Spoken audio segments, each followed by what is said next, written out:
80 years ago, the people of Crimea were witness to one of the darkest chapters in Soviet history. In 1944, the entire Crimean Tatar population, nearly 200,000 people, was forcibly removed from their homeland by Stalin's regime. Their crime, alleged collaboration with Nazi Germany.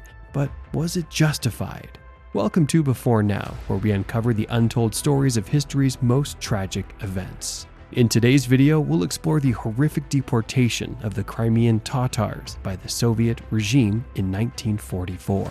Before we get started, like and subscribe to Before Now for more thought-provoking histories like this. Joseph Stalin's reign of terror over the Soviet Union left an indelible mark on history, claiming millions of lives. His brutal legacy includes the systematic purge of the military and government, the devastating famine in Ukraine and Kazakhstan, and the infamous gulags that swallowed countless dissidents. The sheer scale of his atrocities, estimated to be over 10 million, possibly even 20 million lives lost, has overshadowed some of his most heinous crimes. Among the darkest chapters of his rule, one tragic event remains shrouded in obscurity: the fate of the Crimean Tatars. The Soviet authorities called it a deportation or forced resettlement, but the truth is far more sinister. The Crimean Tatars suffered unimaginable horrors, and their culture and homeland were deliberately destroyed. The staggering death toll and lasting damage make it clear this was genocide. The Crimean Tatars' rich history stretches back centuries, with roots in the indigenous peoples of the Crimean Peninsula. In the 13th century, they emerged as a distinct state within the Golden Horde, known as the Crimean Khanate. Under this rule, the population embraced Islam, shaping their unique cultural identity. For hundreds of years, the Crimean Khanate maintained its independence, despite wars with neighboring powers. However, in 1783, the Russian Empire annexed Crimea, beginning a long process of Russification. This strategy, aimed at erasing local cultures, involved flooding the region with Slavic settlers. Over the next century, the Crimean Tatars faced relentless pressure to assimilate. Their language, customs, and traditions were suppressed, forcing many to flee or conform. By the early 20th century, their once prominent presence in Crimea had dwindled, leaving them a minority within their homeland. In just 100 years, the Crimean Tatars' dominance had dwindled from 98% to a mere 34%. As Slavic settlers flooded the peninsula, but their struggles were just beginning. The 1917 Russian Revolution brought Crimea under Soviet control, granting it autonomous status as the Crimean Autonomous Soviet Socialist Republic. On paper, this promised self-governance, but reality told a different story. The Red Terror unleashed a wave of brutality, executing tens of thousands accused of being enemies of the state. The collectivization of the 1920s then ravaged Crimea's economy, redirecting vital crops to other Soviet republics. The resulting famine devastated the Tatar population, claiming around 100,000 lives, at least 75% of whom were Crimean Tatars. As if this wasn't enough, Stalin's rise to power only intensified the suffering. His policies systematically starved poorer regions, suppressing local cultures and identities. The Soviet regime's grip tightened, erasing the Tatars' historic presence. Then in 1941, Germany invaded, annexing vast swaths of the western USSR, including Crimea. The Nazi occupation brought new horrors, but also created a false narrative that would seal the Tatars' fate. Accused of collaborating with the Nazis, the Crimean Tatars faced Stalin's wrath. The stage was set for one of the darkest chapters in Crimean Tatar history, a tragic event that would shatter their community forever. During Germany's occupation of Crimea, Crimean Tatars serving in the Red Army were captured and sent to prisoner of war camps, where they were labeled Mongol subhumanity and Asiatic inferiors, destined for extermination. Yet many Tatars formed partisan groups, disrupting supply lines and waging a guerrilla war against the Nazis. While some Tatars collaborated with the enemy, forming Muslim committees to monitor the local population, the majority resisted. In fact, over 25,000 Tatars served honorably in the Red Army throughout the war, including the Battle of Berlin. 6 even received the highest distinction of Hero of the Soviet Union for their bravery. However, Stalin's distrust of the Crimean Tatars ran deep. The minority of collaborators provided ample ammunition for his suspicions. As the Red Army liberated Crimea, claiming 130,000 lives and annihilating 70 villages, Stalin began to weave a narrative of collective guilt. The fact that fascist collaborators and committees had fled with the retreating Germans to join the Vermilion Turkestan Division was conveniently ignored. Instead, Stalin exploited the collaboration of a few to condemn the entire Crimean Tatar population. This twisted logic would soon have devastating consequences, despite their heroic contributions to the war effort. Before we continue, please like and subscribe to the Before Now channel for more thought-provoking stories like this. In the war's aftermath, 10 ethnic minority groups, including the Crimean Tatars, faced collective punishment for alleged collaboration. Despite fervent protests of innocence, they were branded traitors. The heroic story of Uzir Abdurrahmanov exposes the absurdity of these false accusations. A Red Army sapper, Uzir braved icy waters and enemy fire to build a crucial bridge, earning him the title of Hero of the Soviet Union. Yet the media distorted his identity, claiming he was from Azerbaijan, erasing his Tatar heritage. Similarly, Bakir Osmanov, a renowned Soviet partisan, was maliciously portrayed as a German spy executed for treason. In reality, he lived until the 1980s, a testament to the regime's deliberate misinformation. This propaganda campaign aimed to manipulate public opinion, vilifying Crimea's natives to justify Stalin's next move. The stage was set for a devastating crackdown, fueled by fabricated narratives and false accusations.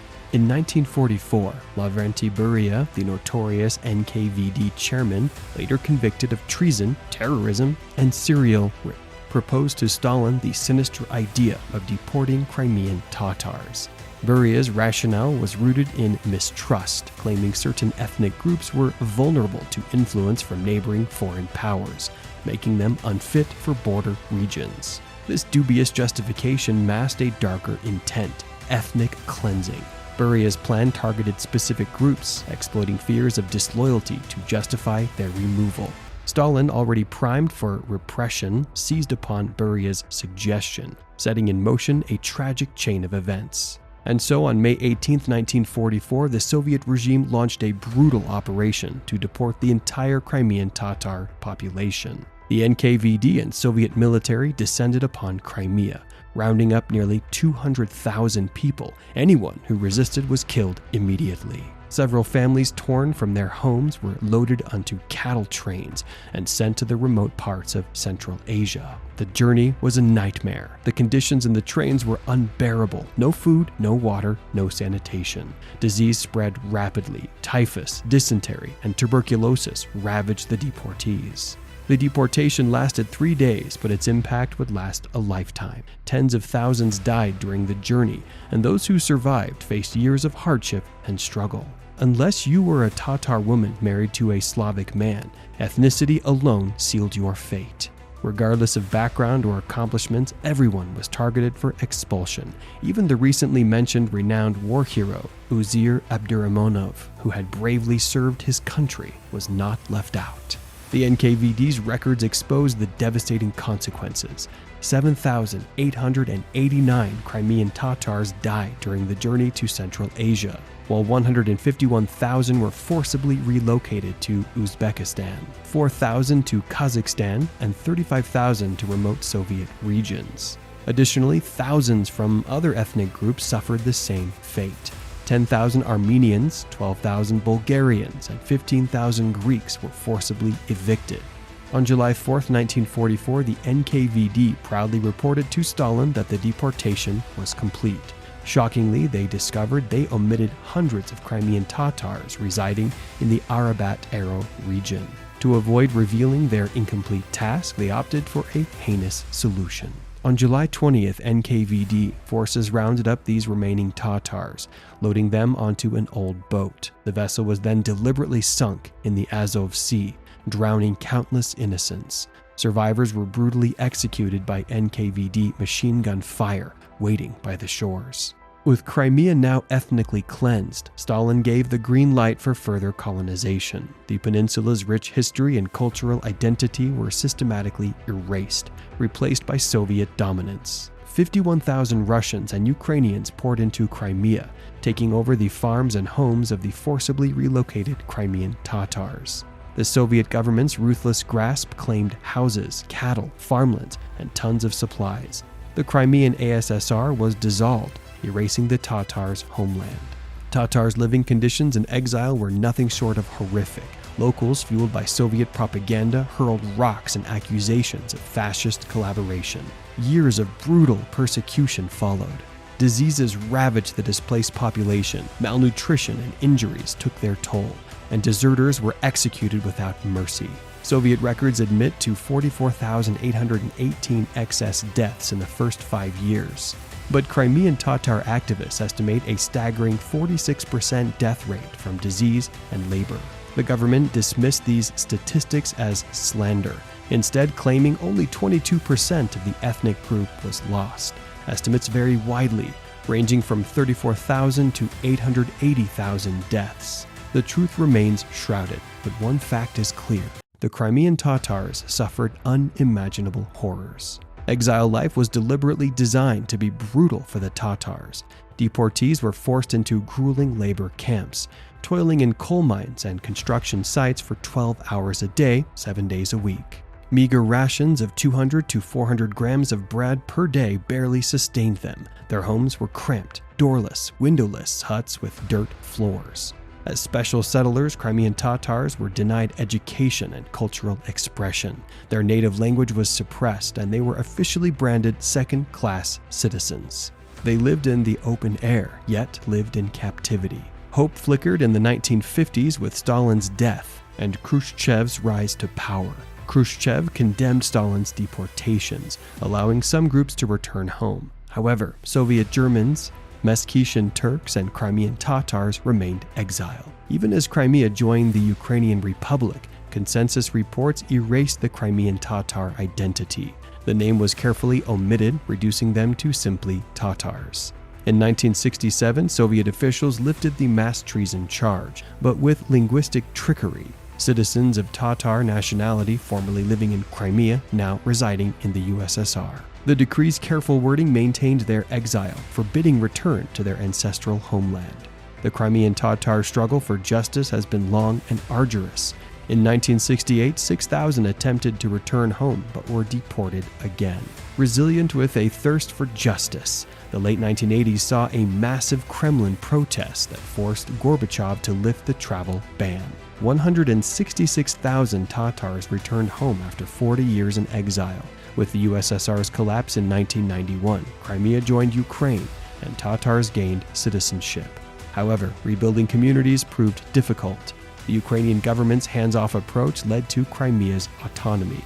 By the 2000s, Tatars made up 12% of the population. In 2014, Russia annexed Crimea, sparking ongoing conflict. 10,000 Tatars fled, while those staying faced human rights violations, intimidation, imprisonment, and banning of representative councils. Only Ukraine, Lithuania, Latvia, and Canada recognize these events as genocide. Despite it all, the Crimean Tatars have miraculously maintained their cultural identity. But is the fight for freedom truly over for the Crimean Tatars? What do you think? Drop your thoughts in the comments section below, and like and subscribe to Before Now for more thought-provoking histories like this.